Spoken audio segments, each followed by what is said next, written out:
Brethren, it is indeed a privilege to stand here and give the last message of 2025. As we come to the end of another year, first thing first, give God thanks. Because if some things did fit go the way them did look like them did a go, some of we would have dead. Dear hospital or barely a hang on. So give God the glory. 2026 was a year of trials and tribulation. It try with patience till it wear it thin. It squeeze with pocket like a when we are ring out with towel. It test with faith till somehow we even have the audacity to ask God if we alone are suffer. But look pan you know, you're still breathing, you're still scrolling, you're still standing. God is good, church. Can I get a amen?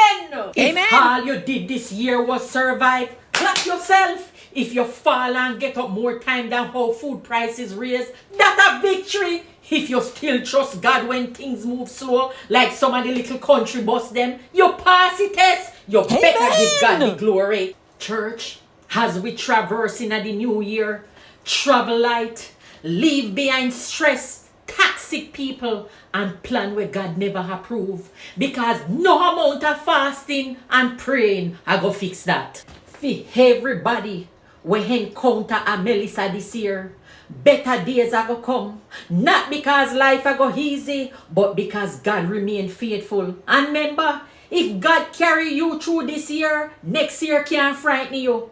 Listen carefully. God timing no late. God plan no cancel. And wherever He promise you, it's still pending. It is not denied. Can I get a amen, church? Amen, amen. So, church, walk into the new year with your head high, belly full, because we still a heat, heart guarded, and spirit prayed up. And stop stressing, because God still a write your story. So enter into 2026, trusting, praying, and remain faithful. Hallelujah.